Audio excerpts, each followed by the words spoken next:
ഔഷധാപഹരണ യാത്ര. ഇന്ദ്രജിത്ത് അപായപ്പെടുത്തിയവരിൽ വിഭീഷണൻ പെട്ടില്ല.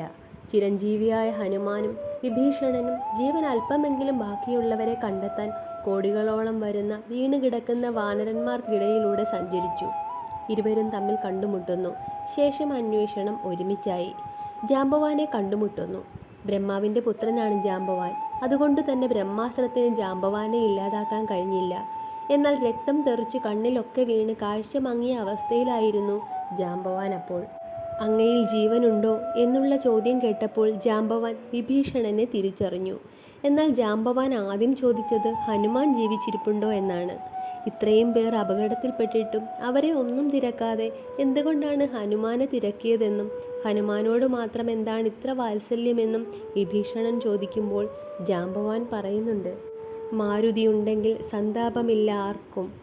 അവൻ ജീവനോടെ ഉണ്ടായാൽ ബാക്കിയുള്ളവർക്ക് ആർക്കും ആപത്ത് സംഭവിക്കുകയില്ല എന്നും ജാംബവാൻ പറയുമ്പോൾ, ഞാൻ മരിച്ചിട്ടില്ല എന്നു പറഞ്ഞ് ജാംബവാൻ ഹനുമാനെ കെട്ടിപ്പിടിക്കുന്നു.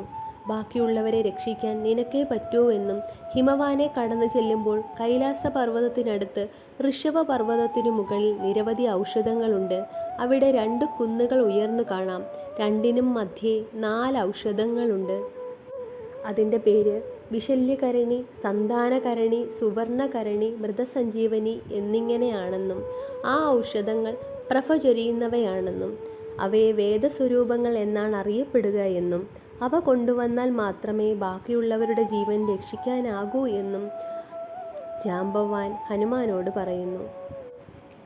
എന്നാൽ കേട്ട പാതി പുറപ്പെട്ട ഹനുമാൻ വിസ്മയം പൂണ്ടു. ഏതാണ് ഔഷധമെന്ന് കണ്ടെത്താനാകാതെ ആശയക്കുഴപ്പത്തിലായി.